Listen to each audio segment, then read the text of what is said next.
자, 이제 앞에 부분에서 어떤 경우에 특히 가치제와 비시장, 공공재 또는 공공 서비스에 대한 평가를 할 경우에 편익을 계산하고자 할 경우에 그 진술선호 접근법이라고 하는 비시장 가치평가 기법을 적용하고 그 중에서 CBM이 적용될 수 있다는 말씀을 드렸는데요. 자, 요 2장에서는 그러면 조건부 가치 측정법이라고 하는 게 어떠한 방법론인지 설명을 드리도록 하겠습니다. 그래서 CBM은 주로 CBM이라고 Contingent Valuation Method라고 해서 valuation 가치를 평가하는데 contingent 이 시나리오에 기초해서 거기에 그 조건부로 가치가 평가된다고 그런 측면에서 contingent valuation method라고 하는데 우리나라에서는 이 contingent이라고 하는 표현에 대한 해석이 좀 어려워서 뭐 가상가치평가법이라고 말하는 분들도 있고 의무가치평가법이라고 말하는 분들도 있는데 저는 어느 때부터인가 조건부 가치 측정법으로 이렇게 사용이 되어 왔었습니다. 그래서 조건부 가치 측정법이 여기 정의를 보면 설문조사로, 그러니까 시장이 아까 존재하지 않는 경우에 CBM이라고 하는 방법을 사용한다고 했기 때문에 쉽게 이야기하면 이 설문조사를 통해서 시장을 구축해서 그 안에서 비시장 재화나 서비스가 뭐 하나가 많아지든 두 개가 많아지든 이 변화에 대한 선호를 흔적을 남기는 것이 아니라 시장에서 남기는 게 아니라 직접 진술하도록 하는 그러한 방법론이라고 보면 되겠습니다. 그래서 시장을 가능하면 저희 아까 짜장면 이야기도 했고 옷 이야기도 했는데 이 옷을 가서 갑자기 10벌을 저희가 사는 게 아니죠. 한 벌을 더 사고 오늘 점심에 짜장면을 가서 대여섯 그릇을 먹는 게 아니라 보통은 한 그릇을 더 먹죠. 이처럼 이 하나나 둘 이 변화에 대한 그런 실제 소비 시장에서 이루어지는 선택과 유사한 방법으로 시장을 구축하고 그 시나리오 안에서 지불의사를 측정한다고 보면 되겠습니다. 오늘 제가 말씀드리는 내용은 그러다 보니까 이 비시장 재화나 서비스 아까 가치제이거나 공공재의 경우에는 어떠한 경우도 어떠한 것들 그러니까 굉장히 플렉서블합니다. CBM의 적용 대상은. 그래서 플렉서블하기 때문에 시장에서 시나리오를 구축하는데 큰 제약이 없습니다. 그러나 주로 우리나라에서 아까 말씀드린 대로 이 공공투자 사업이나 규제 영향, 정책 영향 평가 이런 데 쓰이고 있기 때문에 제가 초점을 공공투자 사업의 평가에 초점을 맞추도록 하겠습니다. 자, CBM이 사실은 우리나라에서는 예타가 적용된 90년대 후반부터 본격적으로 많이 적용되었지만 미국 경우에는 1947년에 이 시리어스 원럽이라고 하는 분은 환경경제학의 어찌 보면 초창기 멤버라고 볼 수 있는데 그분이 이런 공공 서비스나 이런 거에 대한 평가를 할 때 편익이나 타당성을 평가할 때 혹시 이렇게 설문조사상에서 시장에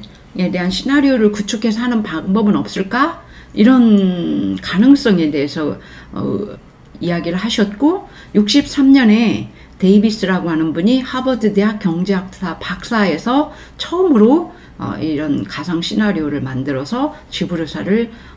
도출을 했습니다. 그러면서 70년대에 미국 공병단이 수자원 개발 사업의 비용 편익을 분석할 때 편익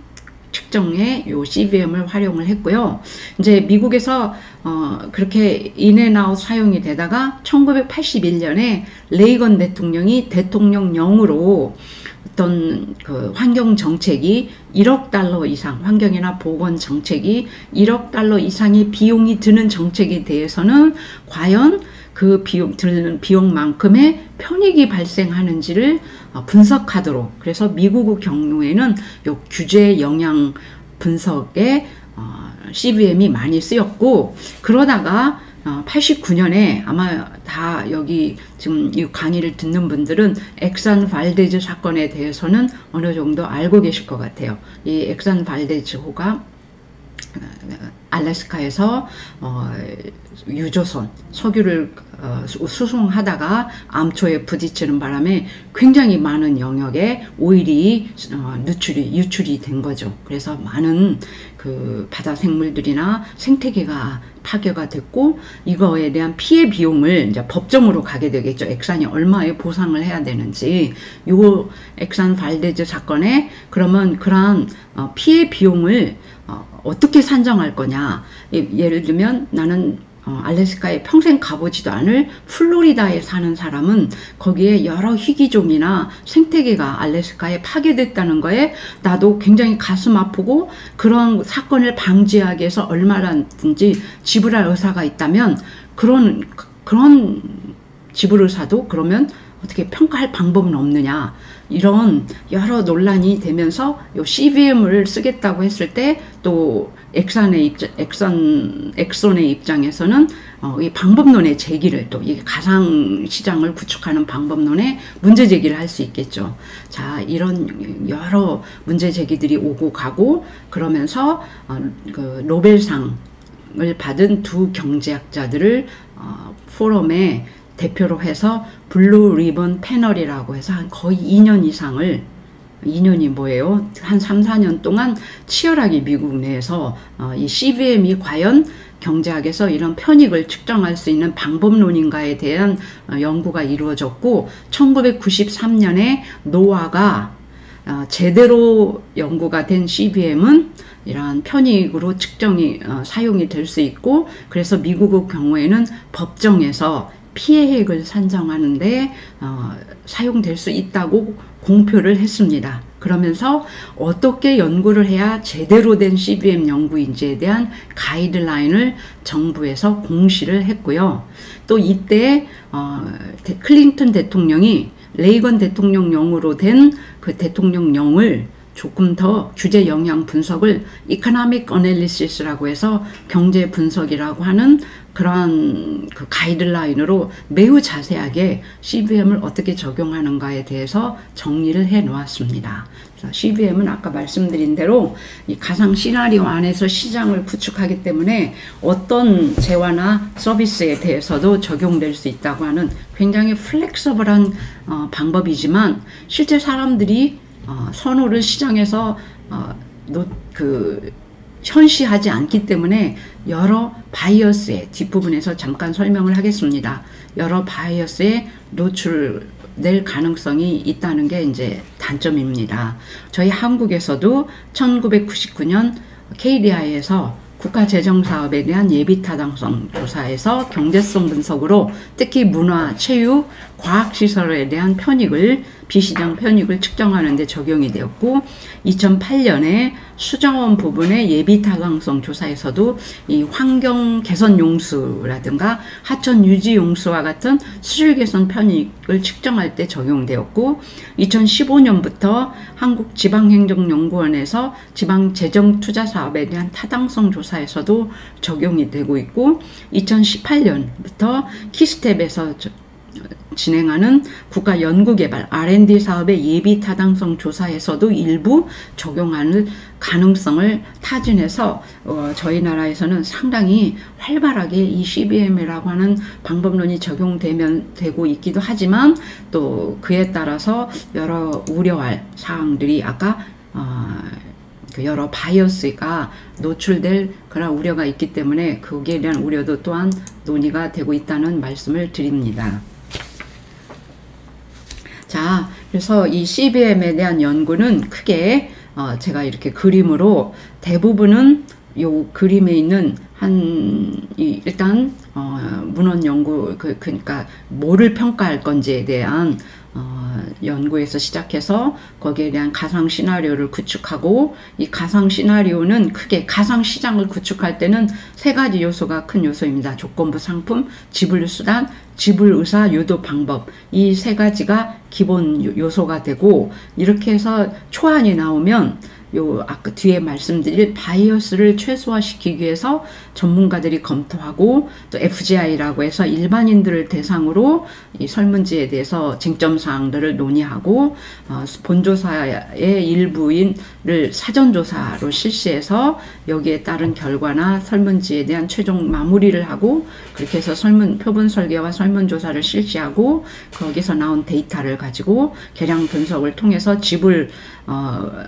의사 함수를 추정하고 거기에 따른 타당성과 신뢰성 검증을 거친 뒤에 표본 지불 의사를 산정한 뒤에 뭐 연간 총 편익이 됐던 편익을 계산한 뒤에 현재 가치로 바꾸는 대부분 요 절차를 거치고 있습니다. 그래서 대개 지금 저희 나라에서 적용하는 걸 보면 이 뒷부분 계량경제적인 그 설문조사와 계량경제학적 분석에 많이 그 신경을 쓰고 있는 모습이 보이는데 제가 볼 때는 요 앞부분 이 문헌연구나 현장조사 시장 영역의 설정에서부터 가상시장의 구축 그 다음에 바이어스를 최소화하기 위한 이런 노력들이 제대로 되면 뒷부분은 제 경험에 의하면 상당히 단순한 모형으로 추정을 해도 결과가 나름 잘 나온다는 의미를 어떻게 해석해야 될지는 모르지만 그런 의미가 있더라고요. 그래서 오늘 요 CBM의 연구 진행에 대해서 간단히 제가 각 단계별로 유의 사항을 옆에다가 정리를 해 놓았습니다. 그래서 일단 평가 대상이 뭔지에 대한 고민이 이루어지고 현장에 가서 쟁점 사항을 파악하고 그 다음에 영향권, 수혜자가 누구인지에 대한 파악이 중요합니다. 이 시장 영역이라고 표현했는데 시장에서는 가격이 높아서 더 이상 그 재화를 구매하지 않는 영역이 시장 영역이라고 보는데 이게 우리나라는 이제 전국구로 해서 그 아마 마케팅 부서들이 담당하는 영역이 될 것 같아요. 지점이면 지점별로. 근데 비시장 제어는 그런 그 마케팅 에어리아를 구축하기가 쉽지 않기 때문에 영향권의 파악이 중요하고 이 영향권이 수혜자, 아까 제가 말씀드렸죠. 총 편익을 계산할 때는 수혜자 곱하기 표본 지불의사 평균을 곱해준다고 했죠. 이 시장 영역을 미리 고민을 해보는 게 뒷부분에 가서 표본 설계 부분하고도 관련이 있기 때문에 앞부분에서 이런 노력이 중요하고 이 가상시장 시나리오 이 세 가지 부분에 대해서 말로만 설명하기에 어려움이 있기 때문에 보조자료 보기카드라고 저희가 표현을 하는데 요 보조자료를 시각적 보조자료를 제시하게 하고 가상이긴 하지만 가장 그럴듯하게 실제 시장에서도 일어날 듯 그렇게 그럴듯하게 또 일반인들이 이해하기 쉽게 현실감 있는 가상 시나리오 구축이 중요합니다. 그리고 이 가상에서 사람들이 그 지불 의사를 진술하기 때문에 시장에서처럼 행동에만 기초하는 게 아니라 본인들이 그 사안에 가지고 있는 인식이나 태도 또는 그 퍼셉션 이런 것들이 선택에 그 지불 의사 금액 선택에 영향을 미칩니다. 그래서 정말 가장 제가 볼 때 조심해서 다뤄야 되는 부분이 바로 이 시나리오 설정, CB 시나리오 설정인 것 같습니다. 이 나머지 단계는 이게 잘 되면 특히 이제 여기서 지불수단과 지불의사 유도가 보통은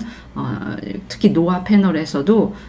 양분형 선택을 제시하고 있어서 제시 금액을 놓고 그 금액을 지불할 의사가 있냐 없냐 예 아니오로 물어보는 그 방법이 많이 쓰이기 때문에 제시 금액에 대한 범위와 금액을 도출하는 것도 사실은 굉장히 신경을 써야 되는 그러한 부분입니다. 자, 그리고 보통 이제 계량 경제 분석을 데이터가 모아졌을 때 분석을 할 때 예타에서는 가장 단순한 모형으로 추정을 하는데 실제로는 여러 경제 이론에 제시해서 소득이라든가 인구 통계학적 그 변수들까지도 포함한 타당성, 밸리더티나 신뢰성, reliability 검증도 반드시 저는 거쳐야 된다고 생각을 합니다. 그러고 나서 표본의 그 집중 경향치, 표본 평균이나 중앙값 등을 총편익을 계산할 때 사용을 하고, 그 다음에 아까 영양권, 제일 먼저 고민했던 영양권 설정이 또 뒷부분에 와서 연간 편익을 계산할 때 또 적용이 됩니다. 그래서 이 CBM의 이 연구 진행은 어떤 평가 대상을 상정을 하든 보통은 이러한 방법을 거치고 이러한 단계를 거치고 각 단계에서 중요한 내용들은 제가 요 옆에다가 정리를 해 놓았으니 한번 필요할 때 살펴보시기 바랍니다. 그리고 간단히 이 CBM 방법론의 장점과 단점에 대해서 설명을 드리면, CBM은 앞에서도 제가 말씀드린 것처럼 경제 이론에 가장 근접해서 사람들이 재화나 서비스에 지불할 의사가 있는 지불 의사를 찾아내는 방법이고, 아까 이미 건설된 그런 투자 사업뿐만 아니라 건설하기 전에 사전에 대해서 사전적으로 그 사업에 제공할 서비스나 또는 그 재화에 대한 평가도 가능하다고, 굉장히 플렉서블하다. 그래서 평가 대상 유형이 유연하고 여러 종류의 비수장제 평가가 가능하며 유형, 무형뿐만 아니라 비사용 가치도 측정할 수 있어서 이 총 가치 측정이 가능한 장점이 상당히 많은 방법론입니다. 그런데 단점 역시, 그리고 여러분들이 아까 CBU 시나리오 그 가상 시장을 구축할 때는 이렇게 CBM을 적용할 때 발생할 수 있는 여러 가지 바이어스들을 염두에 두시고, 이 어떻게 여러분이 최선을 다해도 이 바이어스를 없앨 수는 없습니다. 그렇다면 최소화시킬 수 있는 그런 방법론을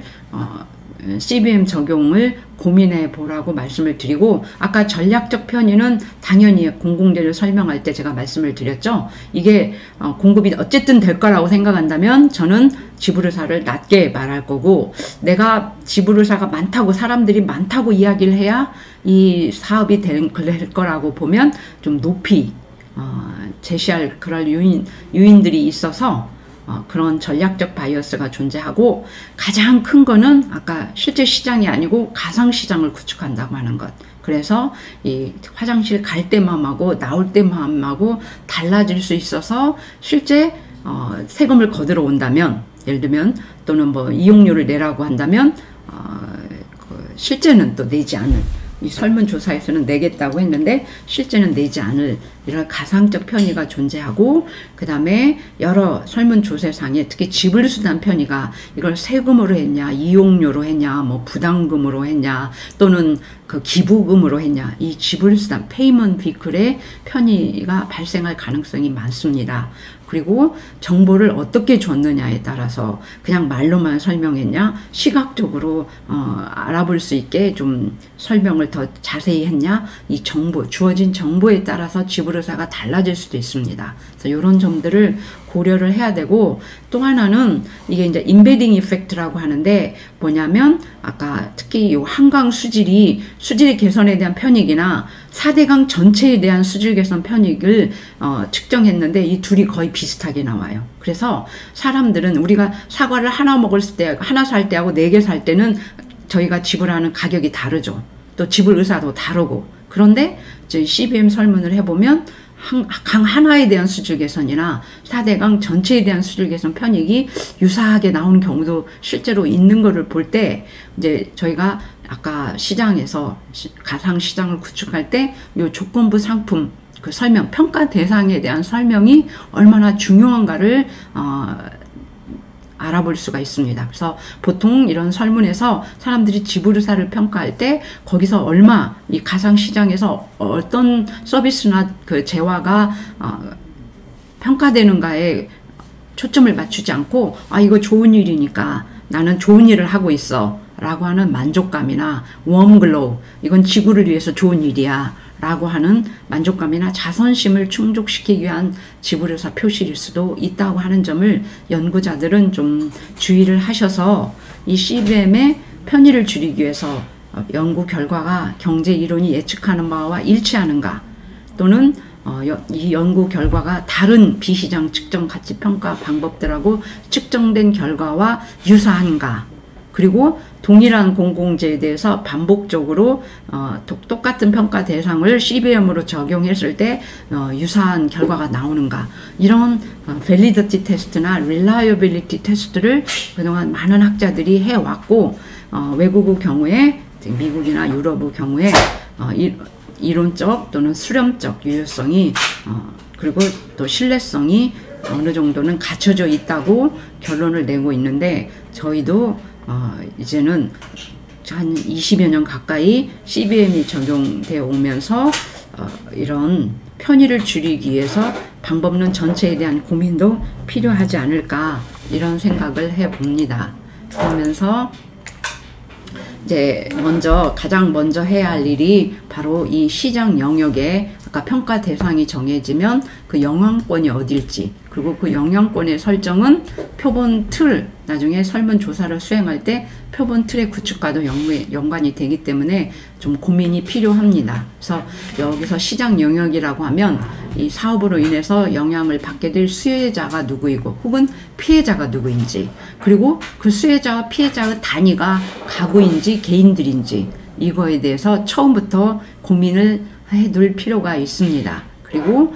특히 국가사업의 경우에 이걸 중앙정부가 재원을 조달하기 때문에 이걸 전국을 수혜자로 보고 지금 KDI에서는 예탈을 하고 있는데, 과연 그러한가, 이런 고민도 필요하고, 왜냐하면 유사 사업을 전국적으로 계속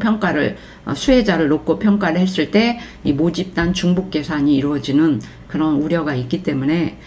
영향권에 대한 설정을 좀 고민을 해야 될 필요가 있고, 특히 이 아직 사업이 시설이나 건설이 시설에 대한 건설이 이루어지지 않은 사업에 대한 사전적인 타당성 분석을 할 때는 사실 여기 안에 들어있는 사람들 중에 사용자들은 없다고 봐야죠. 박물관이 아직 건립이 안 됐는데 그 박물관 전시를 가본 사람은 없겠죠. 물론 유사한 박물관에 대해 방문해 본 사람들이 있겠지만, 그래서 이 수혜자들 모두가 잠재적 사용자라면 이들의 내놓는 가치가 모두 비사용 가치인가, 그리고 아무래도 근처에